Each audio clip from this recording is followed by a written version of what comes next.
La République démocratique du Congo possède un vaste réseau hydrographique qui représente 52% de réserves d'eau d'Afrique, soit 77 810 km².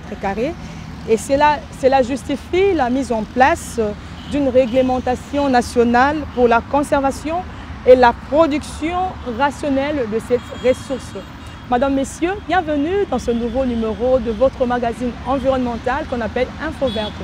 Aujourd'hui, nous sommes en train de parler de la campagne de sensibilisation sur l'hydrogène vert congolais. Nous parlons de l'hydrogène vert congolais.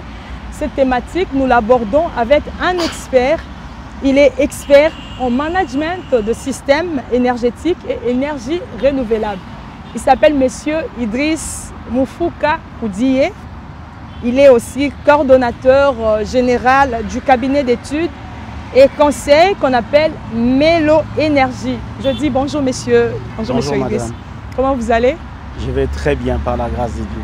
Alors nous parlons de... D'abord vous êtes coordonnateur général de Melo Énergie. C'est quoi Melo Énergie? Melo Énergie, c'est un cabinet d'études et conseils spécialisé sur des questions des énergies renouvelables. Nous avons la spécialité d'accompagner les opérateurs tant privés que publics sur toute forme d'études liées à la mise en œuvre de projets énergétiques. En bref, nous accompagnons les opérateurs dans les études socio-économiques, les études techniques, les études d'impact environnemental et social, l'audit énergétique, bref, tout ce qui va avec la conception et la mise en œuvre de projets dans les secteurs des énergies renouvelables. Alors vous portez ce projet sur l'hydrogène vert et vous allez lancer bientôt la campagne de sensibilisation. Effectivement, en tant que structure non seulement de recherche, mais aussi d'accompagnement des opérateurs du secteur de l'énergie, nous sommes en train de travailler, ça fait un bout de temps, sur l'hydrogène d'une manière générale, mais particulièrement sur l'hydrogène vert et du fait que le Congo regorge un potentiel hydrographique énorme au niveau de la sous-région, mais aussi au niveau mondial. Okay. Et ces vecteurs est produit soit de l'eau ou soit des hydrocarbures. Donc l'hydrogène provient soit de l'eau, soit de l'eau, soit des hydrocarbures. Okay. Et lorsqu'il est issu des ressources en hydrocarbures, il s'appelle l'hydrogène gris, donc qui s'est produit sur base des énergies fossiles. Mais lorsqu'il est issu de l'eau, en ce moment, il s'appelle hydrogène vert parce qu'il est produit non seulement à partir de l'eau, mais grâce à une source des énergies propres. Ça peut être l'énergie éolienne, ça peut être l'énergie solaire qui fait marcher les dispositifs ou l'équipement qu'on appelle électrolyseur pour éclater les deux molécules d'hydrogène à la molécule d'oxygène. Ok. On peut comprendre un peu l'hydrogène, c'est quoi? Alors l'hydrogène, s'il faudrait les définir d'une manière brève, l'hydrogène c'est un gaz qu'on trouve d'ailleurs dans les tableaux périodiques pour ceux qui ont appris les notions de chimie élémentaire. C'est un gaz qu'on trouve dans la nature. On les trouve soit dans les ressources, dans les hydrocarbures, ou encore on les trouve dans l'eau, ce qui fait que la formule de l'eau, hein, qu'on connaît tous, on parle de H2O, et c'est un gaz qui ne vit pas seul. Okay. C'est un gaz qu'on trouve toujours dans d'autres matériaux, et les études ont démontré, grâce à ces gaz, qui n'est pas une source d'énergie renouvelable, mais qui est un vecteur d'énergie renouvelable. Okay. Et à partir de ces gaz, aujourd'hui, il y a la résolution du problème d'intermittence énergétique, il y a son apport dans l'industrie automobile, il y a son apport aussi dans l'industrie marine, mais également dans l'industrie énergétique à travers le monde. comme un vecteur. Il n'est pas énergie renouvelable, mais un vecteur de l'énergie renouvelable. Alors on peut comprendre l'apport de l'hydrogène, par exemple, dans les secteurs que vous avez évoqués, maritime, fluvial, aérien. Ça va faire quoi? Alors, madame, il faut savoir qu'il y a aujourd'hui beaucoup de ratifications sur la valorisation de l'hydrogène vert à travers le monde. Et il y a des grandes marques aujourd'hui dans l'industrie automobile qui sont en train de produire déjà des véhicules en hydrogène. Ah bon? Que ce soit en Asie, aux États-Unis, en Europe, et même certains pays de l'Afrique tels que le Maroc, la Namibie, ils sont déjà sur la production de l'hydrogène. L'avantage avec l'hydrogène, c'est un vecteur ou c'est un élément qui joue beaucoup de rôles. On peut l'utiliser dans l'industrie automobile comme carburant. Ah bon? Parce que le véhicule à hydrogène, ce sont des véhicules à zéro carbone. Ok. Et on peut l'utiliser également dans l'industrie marine. Aujourd'hui, il y a déjà des bateaux qui fonctionnent grâce à l'hydrogène. On peut également l'utiliser dans la production de l'électricité. Et donc, c'est vraiment, je dirais, un minerai ou un potentiel qui résout beaucoup de problèmes, non seulement en termes de lutte contre les changements climatiques, mais également pour la résolution de beaucoup de problèmes technologiques tels que l'énergie, le transport, que ce soit terrestre ou maritime ou encore aérien. Donc, je comprends que l'hydrogène se présente comme, je dirais, une alternative aux hydrocarbures fossiles. Parce que effectivement, madame, c'est vraiment, c'est polluant. C'est parmi les meilleures alternatives recommandées et dans le cadre de la mise en œuvre des ODD. Et parce qu'en fait, le véhicule à hydrogène dégage que de l'eau à partir de son échappement. Ah bon? Et en ce qui concerne le domaine de l'énergie, avec l'hydrogène, on a une petite quantité, mais on peut stocker une grande quantité de l'énergie. Parce que la seule contrainte aujourd'hui avec des batteries qui nous permettent de stocker l'énergie, et il faut un grand espace, il faut beaucoup de métaux, mais la technologie a démontré noir sur blanc qu'aujourd'hui, grâce à l'hydrogène, on peut avoir une petite quantité de l'hydrogène, une petite pile à combustible, mais on produit beaucoup d'énergie. Et il y a également une particularité avec l'hydrogène. 1 kg d'hydrogène aujourd'hui dans l'industrie automobile, ça vous permet de rouler, de faire 100 km. Ah bon? Hein, comparativement aux véhicules électriques qui ont une certaine limite, mais aussi aux véhicules qui utilisent les énergies fossiles. Donc la RDC n'a pas encore commencé à exploiter son hydrogène? Effectivement, la RDC n'a pas encore commencé à exploiter son hydrogène. Déjà, il faut dire que le secteur de l'hydrogène n'est pas réglementé. Il n'y a aucune loi spécifique portant production ou commercialisation de ces minerais verts. Et il se pose également un problème de compétences aussi, parce qu'il n'y a aucune institution de formation, que ce soit professionnelle ou classique, qui dispose également des programmes de formation sur la production de l'hydrogène. Donc le peu de Congolais qui ont cette expertise, ce sont des gens qui ont suivi des formations à l'étranger.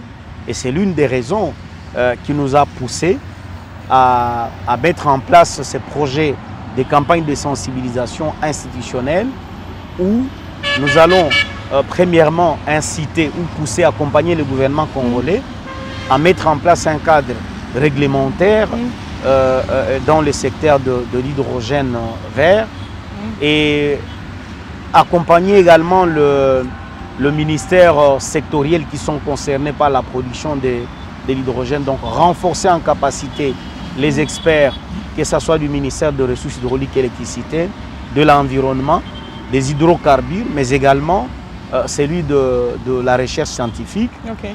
Et dans notre programme de sensibilisation, Nous voulons également accompagner les institutions de formation classiques et professionnelles et une forme d'initiation sur le procédé de production de l'hydrogène.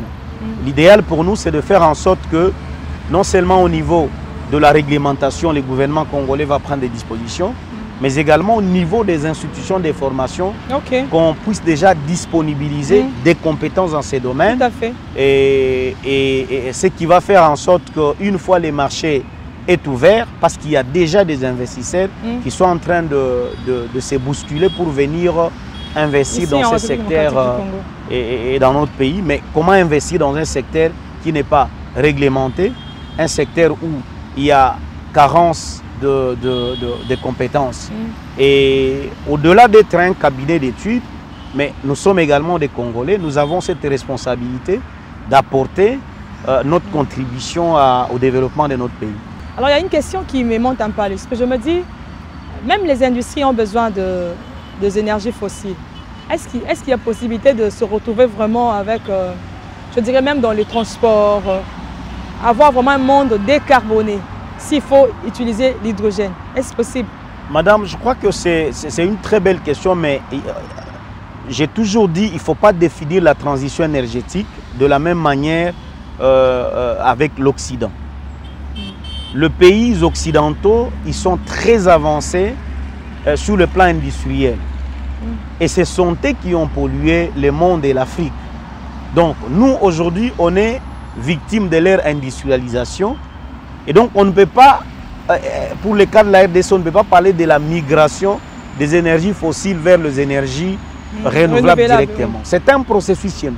La transition énergétique dans le contexte congolais, c'est du mix énergétique. C'est d'utiliser, effectivement, c'est d'utiliser et les énergies fossiles et les énergies propres, mais d'une manière rationnelle. Et il faut le faire progressivement.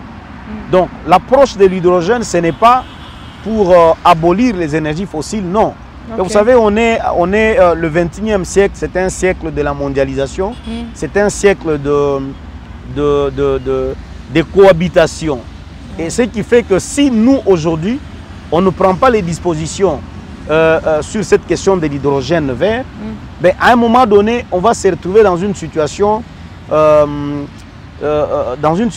d'être en retard par rapport à d'autres pays. Voyez? Et donc, nous sommes d'accord pour la transition énergétique, mais une transition qui met ensemble toutes formes, toutes ressources énergétiques que la RDC regorge. Je vous ai dit tout à l'heure que l'hydrogène, on peut le produire également ou l'extraire également dans les hydrocarbures. Oui. Mais la seule contrainte, avec ces procédés, il faut utiliser une technologie qu'on appelle la thermochimie. Et en ce moment-là, il faut capturer le CO2 qui est généré lors de cette extraction. Et ça demande des technologies qui coûtent trop cher. Par contre, avec la production de l'hydrogène à partir de l'électrolyseur, donc l'éclatement de deux molécules d'hydrogène par rapport à celle d'oxygène, ça ne demande pas beaucoup de moyens parce que déjà la source d'énergie qu'on utilise, c'est une source d'énergie propre. Ça peut être l'hydroélectricité, ça peut être les solaires, l'éolienne, ainsi de suite. Donc vous optez pour l'hydrogène vert qui est produit à partir de l'eau? Ben effectivement, on peut qu'encourager la production de l'hydrogène vert parce que... Mais là, c'est à condition d'avoir des vastes étendues, une grande quantité d'eau, par exemple. Comme non, mais écoutez, la RDC, madame, je vous ai dit tout à l'heure, la RDC regorge un potentiel hydrographique énorme. Donc il n'y a pas de raison aujourd'hui pour que le Congo ne puisse pas exploiter ces potentiels que beaucoup de pays cherchent. Vous savez, il y a beaucoup de pays à travers le monde qui cherchent de l'eau. Vous imaginez, sur les 54 pays africains, et nous avons 52% du potentiel hydrographique. Donc, les 48% là, c'est divisé par 53 pays. Et donc, c'est un paradis énergétique que le Seigneur nous a donné. Il est temps que le gouvernement congolais, parce que gérer, c'est aussi prévenir. Il ne faudrait pas qu'on attende un bon matin que les étrangers viennent encore nous imposer, comme ils sont en train de le faire sur l'exploitation minière dans à l'est de notre pays. Aujourd'hui, on a la guerre parce que tout le monde devait exploiter le minerai de la RDC. Et l'hydrogène vert est considéré également comme un minerai qu'il faudrait sécuriser, protéger, mettre en place un cadre qui va faire en sorte que quiconque viendra pour exploiter ces minerais et que ça soit au profit de la RDC. Et je peux même vous surprendre, l'hydrogène n'est pas seulement utilisé dans l'industrie automobile, l'industrie marine ou encore énergétique, mais l'hydrogène aujourd'hui est utilisé dans les domaines de la santé. Comment? Il y a des équipements médicaux, certains examens où ces équipements fonctionnent grâce à l'hydrogène. Okay. Et en éclatant également l'hydrogène de la molécule d'oxygène, on peut également valoriser cet oxygène pour des fins médicales. Okay. Et donc il y a tout intérêt au gouvernement congolais, au Parlement congolais, aux institutions d'enseignement universitaires et techniques, mais également professionnels tels que l'INPP, de graviter autour de cette technologie, de sorte que nous puissions non seulement les travailler pour aujourd'hui, même pour des générations futures. Ok, parlons maintenant de la campagne. La campagne sera lancée quand? Sur quelle durée? Les cibles, les objectifs? Alors, la campagne, nous allons la lancer au mois de décembre de cette année. Okay. Et nous sommes en train de faire appel à tous les passionnés des nouvelles technologies, tous les opérateurs, les acteurs, le privé, les acteurs publics également, qui sont dans le secteur de l'environnement, dans le secteur de l'énergie également, de bien vouloir se joindre à nous pour que nous puissions tous mettre les efforts ensemble de sorte que nous puissions atteindre les objectifs qui sont assignés par rapport à cette campagne. Melo Énergie, en tant que cabinet d'études et conseils, nous avions mis, c'est un programme que nous mettons en place, mais un programme qui concerne ou qui implique tout le monde. Cette campagne a 4 objectifs majeurs. Le premier objectif, je l'ai dit, c'est d'accompagner le Parlement congolais à mettre en place une loi portant la production, la distribution et la commercialisation de l'hydrogène vert. Et le deuxième objectif, c'est d'accompagner les gouvernements congolais de mettre en place une politique de valorisation de ces minerais auprès des tierces. Et le troisième objectif, c'est d'accompagner des institutions de formation, étant classiques que professionnelles, sur le processus de production de l'hydrogène vert. Et le dernier objectif, c'est d'accompagner les ministères qui sont impliqués dans le secteur de l'environnement et énergie, en termes de renforcement de capacité, de sorte qu'ensemble, nous puissions participer à la valorisation et à la commercialisation de ces vecteurs qui va non seulement aider le pays à booster son économie, mais aussi à positionner la RDC au niveau mondial en tant que producteur, pays producteur de ces minerais verts qui a un rôle stratégique sur des questions de transition énergétique, mais également écologique. Alors, je me dis, il y a un financement pour la campagne. Vous avez un financement pour la campagne. Et puis, ça va prendre combien de temps? Vous avez dit que vous allez lancer la campagne au mois de décembre. Ça prend combien de temps et sur quelle étendue? Seulement à Kinshasa ou bien vous envisagez aussi d'autres provinces de la République démocratique du Congo? Écoutez, madame, nous avons une logique. Il n'y a pas que l'argent pour faire quelque chose. Okay. Et il y a beaucoup de capitaux qu'on peut mobiliser, bien que l'argent est également important parce que la campagne, il faut mettre beaucoup de moyens. Et pour le moment, nous n'avons pas un bailleur. Nous demandons à tout celui qui voudrait mettre la main dans la pâte pour que nous puissions assister à l'émergence de notre pays. La campagne, nous allons commencer d'abord pour la ville de Kinshasa et après on va l'étendre plutôt en province. Et la durée de la campagne, c'est pour 3 ans. Okay. Nous avons beaucoup d'activités avec nous pour faire en sorte que le message soit très bien accepté. Mais nos premières cibles, c'est d'abord l'État congolais, donc le Parlement, le gouvernement, et par les biais de ministères qui sont concernés, mais également la société civile qui a un rôle majeur à jouer aussi sur toutes ces questions liées à l'énergie, mais également à la conservation de la biodiversité. Fidèles téléspectateurs, nous passons à la rubrique Interprète.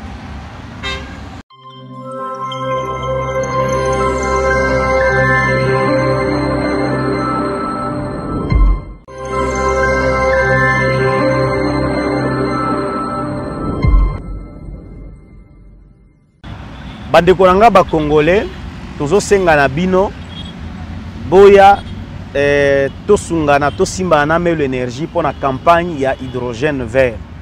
Nikoleza roya liboso ba mituka essence ya mazout ekozala lisusu te.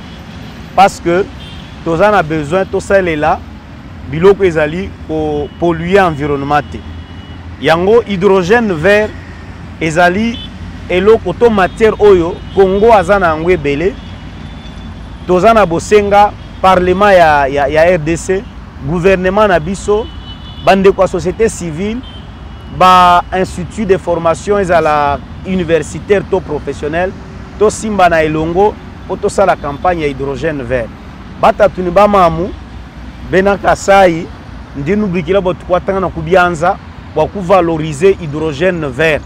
Hydrogène vert idi minere ou idi nzambi mutu hesha bwa pour favoriser le développement ou aditunga detu. Tukwatanga na ekubianza société civile, gouvernement, ma député, ma sénateur, tout bonsu, bumuntu moi, boa ditunga detu da Congo. Bampangi na mona luzolo ya Congo central, pe ya Bandundu, murebinga benu kwisa, betu sadisa na samu na campagne betu gena yo sur l'hydrogène vert. Hydrogène kele minerai nzambi me pesa tomo ebokila na bola na betu ya Congo. Sam na développement na betu mure binga benu nyonso betu shimbana gouvernement les deux chambres du parlement société civile ensemble sambuna hydrogène ya Congo.